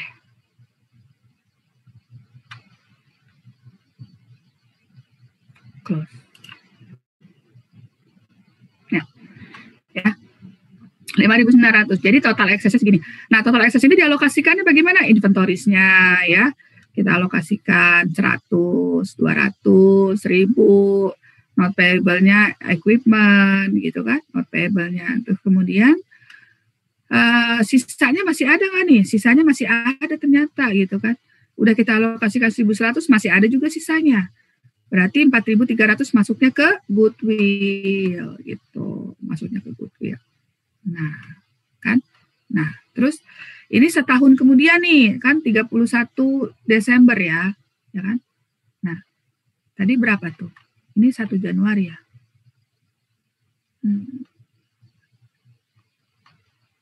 Enggak ding, 31 Desember benar. Sorry. Ini berarti pas acquisition, bukan setahun kemudian. Pas akuisisi ya. Nah, kita alokasikan nih, ya. Inventories-nya ya kan, dari 500 jadi 600 jadinya. Ya. Jadi 1.500 kayak gitu ya. Jurnalnya tadi mana nih? Ya, alokasinya. Nah, jurnalnya kayak gini. Nah, ini. Unamortized excess-nya 5.433, common stock, additional patent capital, return earning, investment insan, non-controlling interest. Ini untuk menghapus investment insan. Ya, kemudian baru unamortized excess-nya ini baru kita alokasikan. Itu ya. Jadi jurnal pertama dalam consolidation worksheet itu selalu jurnal yang menghapus investment in subsidiary. Jadi jurnal yang pertama kamu buat, investment subsidiary kita hapus. Kalau ada unamortized excess-nya, jurnal yang kedua, bagaimana unamortized excess itu kita alokasikan ke aset dan liabilitas yang tidak sesuai dengan fair value-nya. Oke, nah nih ya jurnalnya. Nah, jadi gimana tahun depannya gimana nih setelah acquisition 2017 setahun kemudian ya. Yang 5.433 ini unamortized excess ini sudah berkurang gitu kan, sudah kita amortisasi gitu ya kan. Nah, setelah 2017 ada informasi lain nih, net income-nya 800 dalam waktu setahun. Kemudian parent-nya income-nya 2523 ya, sebelum dapat tambahan dari Sisan. Dividen Sisan memberikan dividen 300, PAM memberikan dividen 1.500.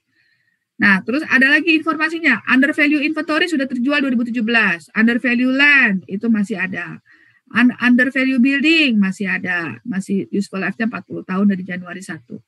Overvalued equipment masih ada 5 tahun lagi. Ya, overvalued not payable retired in 2017 maksudnya udah dibayar ya. Udah dibayar, jadi udah nggak ada lagi not payable. Goodwill-nya tidak diamortisasi. Maka kemudian 2017 Desember ya. Ini kita bikin dulu nih investment income from Sun nih berapa sih gitu kan. Nah, income from Sun ini kan biasanya kan kalau tidak ada ekses itu tinggal net income-nya aja berapa dikali 90% ya. Ini 720. Terus udah gitu ada amortisasi. Nah, ini ada amortisasi overvalued equipment. Ya, 54 gitu kan. Kemudian deduct. Nah, kalau deduction ya. Kenapa kok ribet banget sih bikin beginian nih? Kenapa gitu? Kenapa sampai bikin ribet begini ya? Ya. Karena ya ini kan sisanya itu kan tetap berjalan seperti biasa ya. Jadi ketika akuisisi di dalam bukunya Sun ini tetap aja gitu land itu tetap 600 gitu ya. Itu bukan 800 gitu kan. Building tetap aja 4.000 bukan 5.000. Equipment tetap aja dia 2.000 bukan 1.700. Jadi sekalipun sudah akuisisi ini tetap aja dia pakai book value kan. Nah, berarti kan ada perbedaan depresiasi nih antara Sisan yang pakai book value dengan konsolidasi kita yang pakai fair value. Nah, sehingga kita maunya yang mana muncul di konsolidasi? Maunya yang punya kita dong, yang fair value kan. Makanya depresiasinya yang ada di Sun itu kita adjust gitu supaya hasil akhirnya yang konsolidasian yang muncul gitu loh. Nah, sekarang net income-nya 720. Tapi net income di sini itu ada amortisasi ya.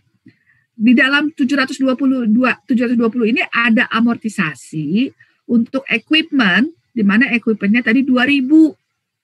Ya kan? Sementara equipment di konsolidasi itu 1.700, ada selisihnya 300. Berarti si Sun ini net income-nya itu depresiasi untuk equipment-nya itu kegedean. Benar nggak? Ya kan? Kegedean nih depresiasinya di dalam 720 ada depresiasi untuk equipment. Nah, sementara maunya kita seharusnya depresiasi untuk equipment-nya bukan 2.000 dong, tapi 1.700. Maka net income-nya si Sun ini kita tambahin 54 gitu. Kebetulan aja ini book value-nya lebih gede daripada fair value-nya. Ya, bisa aja kan equipment-nya book value-nya lebih kecil daripada fair value-nya. Kalau lebih kecil berarti kita less. Cukup jelas sampai sini? Ibu boleh diulang nggak? Diulang. Iya. Nih. Tadi itu ya, ketika kita beli Sun, nih, kalian makanya ingat-ingat nih. Nih, ingat-ingat dulu nih ya. Inventory 600, book value-nya 500, land 600, 800, itu kan ya. Building-nya dari 4.000 jadi 5.000, equipment 2.000, 1.700. Ini kasus equipment aja deh. Ya, jadi sebelum dia akuisisi kan sisanya punya buku ini nih. Nah, bukunya ini fair value-nya. Ketika akuisisi kan dia itu lanjutannya terus gitu kan. Dia nggak ngefek gitu. Yang ngefek itu siapa? Yang ngefek itu si PM-nya yang beli kan. Jadi consolidation box itu kan adanya di induk kan. Di anak mah dia business as usual aja dia.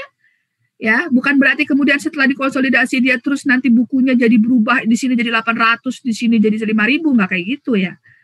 Nah, ya kan? Jadi business as usual gitu. Nah, kalau business as usual, kalian mikir bahwa net income-nya si Sun itu kan katanya net income-nya itu 800. 800 ini di dalamnya itu kan ada depresiasi. Depresiasi dari mana? Depresiasi dari book value, bukan dari fair value. Gitu kan? Ya. Jadi si Sun itu 720 itu di dalamnya itu ada depresiasi untuk equipment sebesar 2.000. ya kan, dikali 5 tahun, dibagi 5 tahun. Berarti di dalamnya sini ada depresiasi berapa? 2.000 dibagi 5. 40 ya, 400, ya kan, 400, ya kan. Nah, padahal kita maunya nggak, depresiasinya nggak 400 dong, karena kan kita maunya equipmentnya 1.700, ada selisih 300, ya. Berarti depresiasi yang ada di net income-nya Sisan ini kegedean gitu. Ya. Kalau depresiasi kegedean kan net income-nya terlalu kecil dong berarti. Benar nggak? Karena kan depreciation expense, ya nggak? Ini 720 ini kekecilan karena di dalamnya ada depreciation expense yang kegedean. Kita maunya depreciation expense-nya berapa sih? 1.700, yaitu fair value equipment dibagi 5, gitu kan? Harusnya. Gitu. Atau selisihnya ya berapa, 1.700 bagi 5 berapa nih, saya buka kalkulator dulu dah. Bentar. Ya, 1.700 bagi 5 340, ya kan, kita maunya itu seharusnya enggak 400 tapi 340 gitu ya.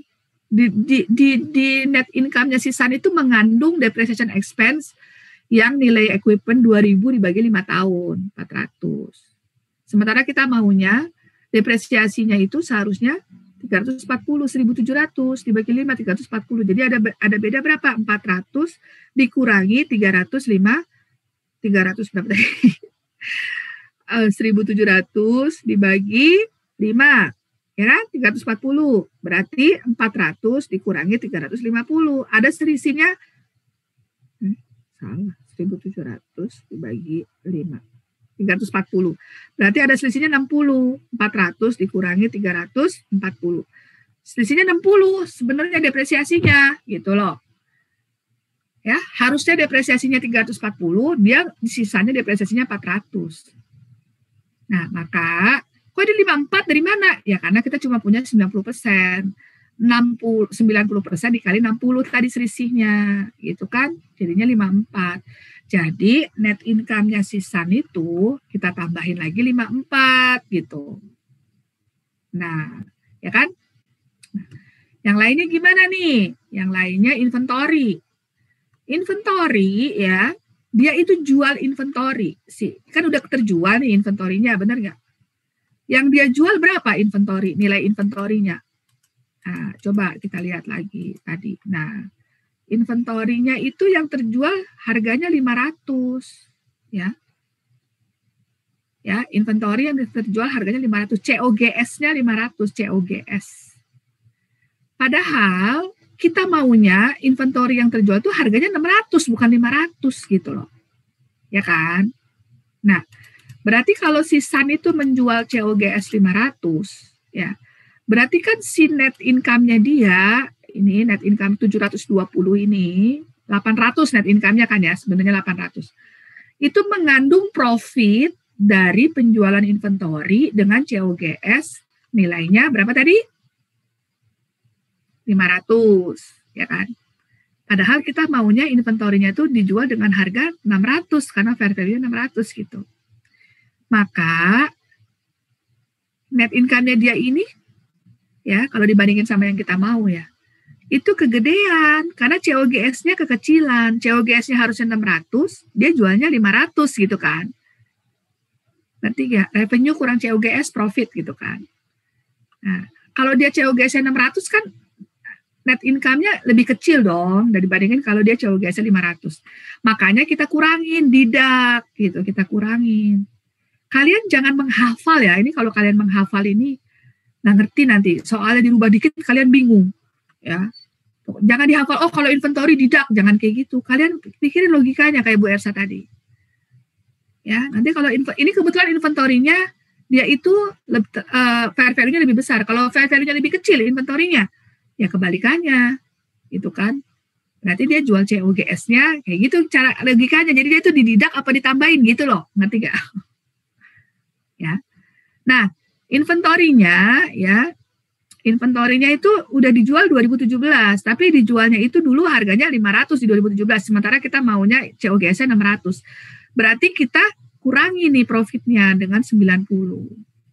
Building juga sama. Building depresiasinya berapa? Building dia mendepresiasikan building itu di harga 4.000 buildingnya. Kita di harga 5.000. Itu kan. Berarti kita itu seharusnya depresiasinya lebih tinggi dong. Gitu. Berarti kalau depresiasinya lebih tinggi, kita kurangi net income-nya, karena net income-nya dia ini kekecilan, karena dia mendepresiasinya itu lebih kecil dari kita gitu. Ngerti gak? Nah, dapat dah tuh 2,5 dari mana? Dari 1 juta dibagi 40 tahun, berarti kan ininya buildingnya. Ya. Berarti dikali 90% ya. Not payable. Nah, not payable nih. Retired in 2017 ya. Ini juga mengurangi gitu, not payable nih. Ya. Selisihnya aja ya, karena not payable itu berapa dia fair value-nya tadi, gue lupa. Not payable nih. Not payable dia nyatetnya 1.400, kita nyatetnya 1.300 gitu kan. Kalau 1.400 not payable berarti dia bayar bayar supplier ya. Dia bayarnya 1.400. Kita maunya itu sebenarnya harganya 1.300 gitu. Berarti kalau dia bayar supplier 1.400, net income-nya kan lebih kecil dari yang seharusnya ya. Bayar supplier berarti expense, bayar supplier purchase gitu kan, expense. Not payable to allocate to identifiable net asset. Nah, not payable. Mana tadi? Nah, not payable ya, not payable itu retired in 2017. 100.000 bedanya ya. Karena not payable itu tadinya berapa? 1.400 sama 1.300 ya? Apa kebalikan?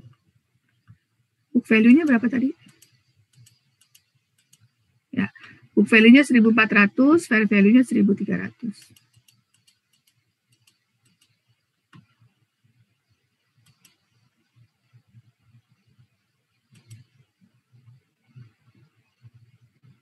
Not payable. Not payable retired. Dikurangi 90. Kenapa dikurangi ya? Not payable kita bayar amortization of time share of access allocated to. Udah di retire dia di retire-nya 1.400 berarti expense. Kalau dia 2.000 kurang 1.400 enggak kayak gitu ya, gimana sih? Bentar, 2.000.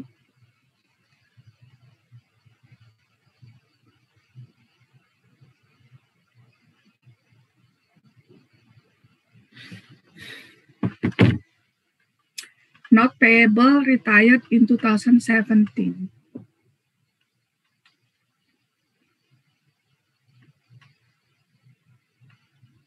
Bukannya ini harusnya ditambah. Not payable.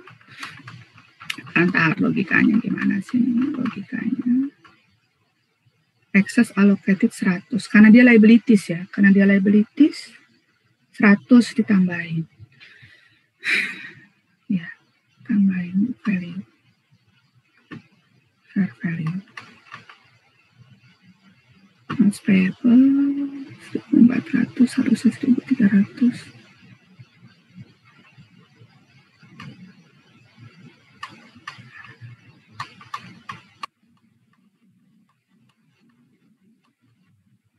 Kenapa susah logikanya nih? Kenapa dikurangin ya? 90. Gimana cara menjelasinnya ke kalian ya? Kenapa dia dikurangi? Net payable. Kalau not payable-nya retired-nya lebih tinggi, berarti ditambah. Padahal not payable itu nggak ada hubungannya sama income sih. Kalau menurut saya kan. Kalau yang ini kan ada depreciation, itu wajar ya. Kalau not payable itu kan gak ada hubungan sama income ya. Ya, terima aja dulu deh. Berarti ini dikurangin 90, income from Sun-nya 571,5.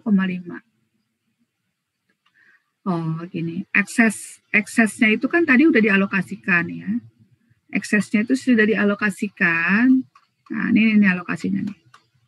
Nah, tadi. Nah, nih ya. Alokasinya ini. Jadi, ya, book value ya. Jadi ada fair value gitu kan. Nah, ini sudah dialokasikan ke masing-masing ini. Nah, alokasi ini ya, itu kita depresiasi sepanjang umurnya. Tadi not payable itu sudah retired ya, berarti hilang sudah, yang 100 ini hilang gitu. Ya. Karena yang 100 ini hilang ya. Jadi dianggap mengurangi lah gitu, mengurangi income karena apa namanya? Dia bayar gitu kan, dia bayarnya itu ketika dia bayarnya 1.400, padahal kita maunya dia bayarnya 1.300. Jadi ada semacam loss gitu ya, rugi gitu loh, ada kerugian, ya kan? Kita bayar utang 1.300, tapi kita sebenarnya kita bayar utang 1.000 apa tadi? Iya benar. Kita bayar utang 1.400, tapi kita maunya kita bayar utang 1.300.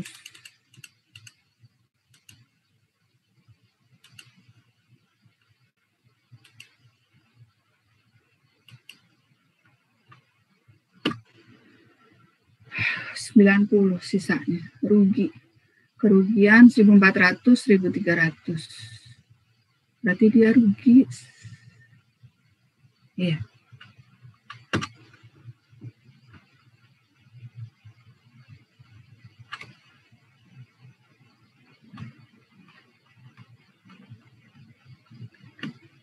Jadi, nah, kita dapat income from Sun 571,5. 571,5 ini 1 tahun kemudian setelah ada alokasi dari excess, gitu ya. Nah, alternatively, we can calculate, nah ini mungkin lebih masuk akal. We calculate income from Sun 90% Sun adjusted net income. Sun net income 800 ditambah, nah, ini kebalikan nih, ini mungkin lebih paham ya. Net income 800 ditambah amortisasi, karena amortisasinya tadi beda 60. Dikurangi kan inventory-nya 100, ya, land-nya nggak ada amortisasi, ya kan? Building-nya 100, ya, terus not payable-nya 100. Oh, not payable itu kita punya utang 1.400. 1.400. Tapi fair value-nya, saya nggak ngerti kenapa ini mengurangi ya not payable. Kita punya, gimana sih kita punya utang 1.400 tapi disuruh bayar 1.300. Harusnya untung dong. 225, Sun adjusted net income 635, berarti 90%-nya 571.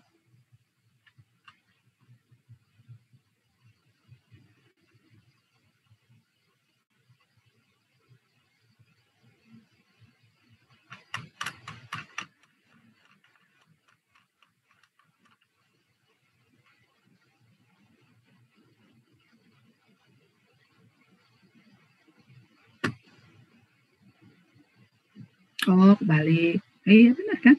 Book value-nya 1.400, fair value-nya 1.300.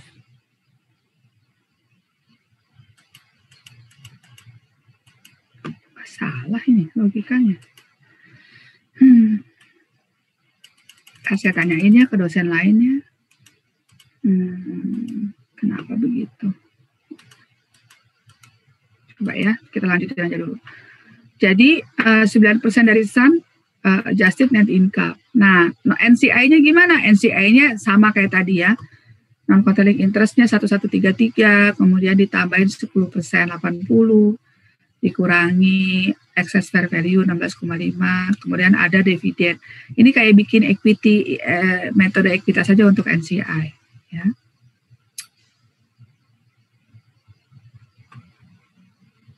Nah, seperti biasa ya, Pertama kita menghilangkan investment insan, kemudian kita jurnal pertama menghilangkan investment insan, jurnal kedua mengalokasikan unamortized excess. Kemana? Ke yang masih sisa ya.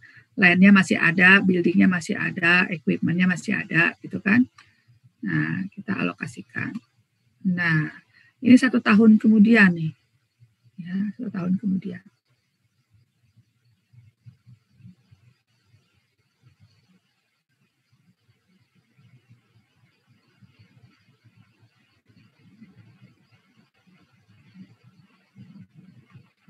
PAM Corporation, Consolidated Balance Sheet, Book Papers, PAM and Sun. Ya, ya. Sun-nya udah retired ya, udah nggak ada note payable-nya, makanya kemudian 0. Jadinya tinggal note payable-nya si parent-nya aja. Cash semua dijumlah-jumlahin, harusnya balance nih. Kalau kalian bikin nanti nggak bisa balance, berarti itu salah gitu kan. Masih ada kesalahan di mana dicari. Investment ini udah enak banget nih jurnal. Kalau yang A berarti cari pasangannya A gitu kan ya. Ini jurnalnya debitnya A, ini kreditnya. Yang B ini debitnya, ini kreditnya. Udah sangat membantu banget. Nah, jadi unamortisasi ini selama barangnya masih ada, lanjut terus setiap tahun tuh kamu nanti bikin jurnal amortisasi tadi gitu. Setiap tahun tuh bikin jurnal amortisasi tadi ya. Itu balance sheet ya. Nah, sekarang income statement nih. Income statement. Nah, income statement ini penjualan sama aja sih, sales ya. Investment income from Sun. Ini kan dari equity method nih 571,5 tadi udah tahu ya dari mana nih. Tadi yang penghitungan tadi ada amortisasi segala macam. Nah, total revenue segala macam ini income statement. Controlling interest share jangan lupa ada NCI 10% di sini ya.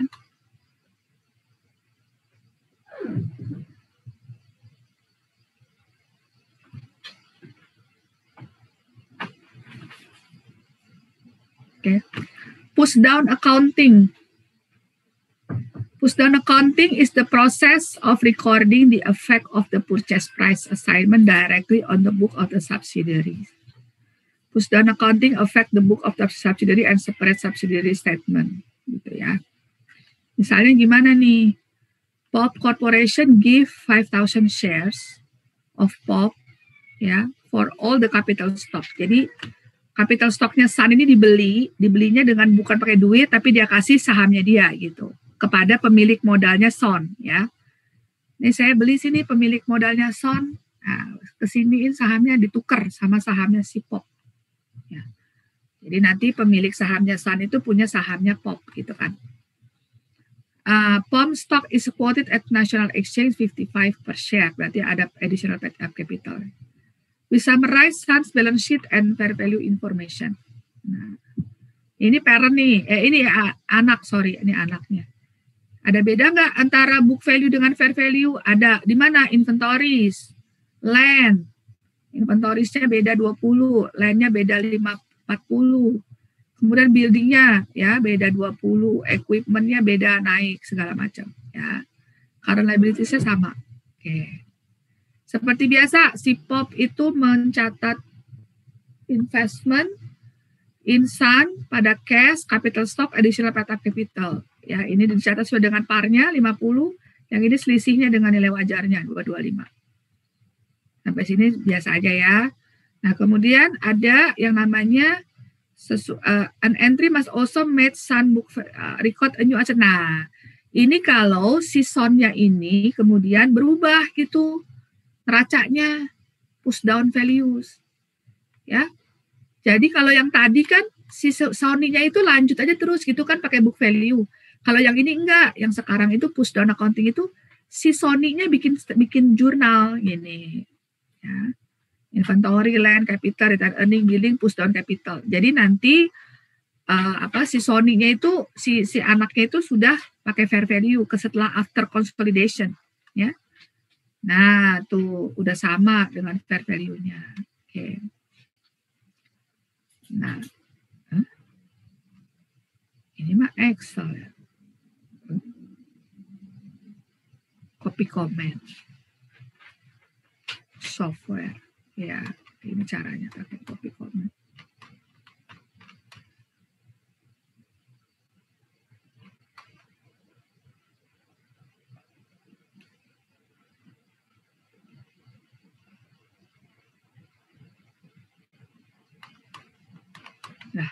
Begini doang. Nah, udah habis. Nah, gimana sih? Coba dikerjain sekarang nih, Bu Elsa tunggu. Udah mau selesai deh, bisa buat PR aja deh. PR-nya problem 32 dengan problem 33 ya. 2 ya. Di Excel. Kerjainnya. Terus di-upload. Sampai sini cukup jelas. Jangan lupa di absen di pause ya. Kemudian berarti Bu Elsa tulis Google Classroom, nanti lupa. Dipelajari lagi bab 3-nya nih, bab 3-nya rada susah nih ya. Harus dibaca ya.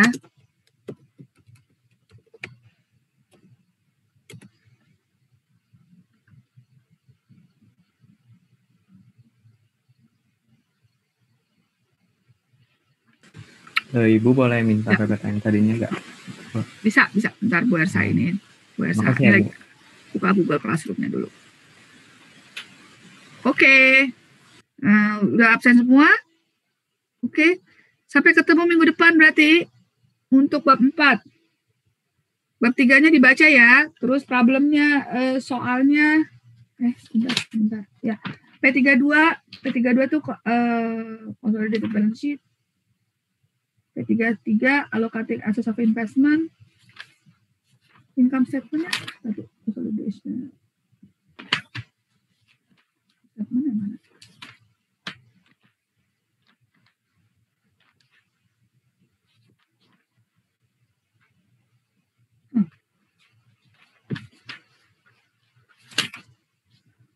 Ya, 2 aja deh. 2 aja. P32 sampai P33 aja. Bentar, Bu Elsa cari AKL. AKL ada assignment. Yang mahasiswanya nggak masuk PKRS kali ya? Nggak tahu. Atau nggak masuk aja?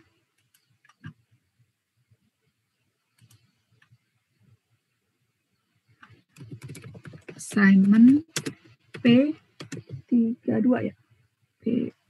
Ibu punten. Ya. Boleh minta kodenya nggak? Bukannya saya belum join. Belum join. Sebentar. Kamu belum join. Kodenya Papa, Whiskey, Hotel,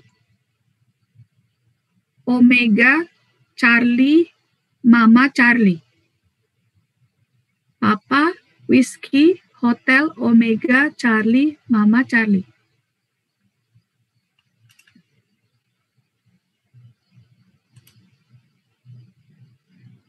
Nah, gue bisa masukin dulu ininya. Slide.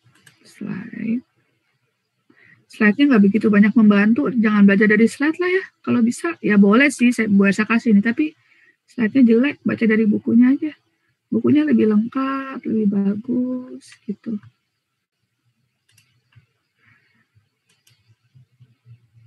Dulu kalau Bu Elsa ngajar, kalau offline ya, ngajar offline di kelas, kalau AKL itu nggak pernah pakai slide, langsung aja buka bukunya gitu. Kalau pakai slide kadang-kadang mahasiswa jadi nggak baca bukunya, buku udah dibeli mahal-mahal nggak dibaca, atau bukunya udah dimiliki. Kalau kamu dapat e-book dari teman nggak beli ya kan, tapi tetap kan sayang gitu, buku nggak dibaca.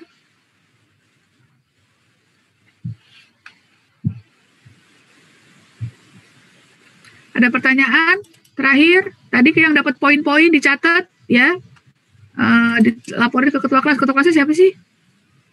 Udah ada ketua kelas belum ini? Belum ada. Ya udah, Farhan aja deh jadi ketua kelas. Baik, Bu.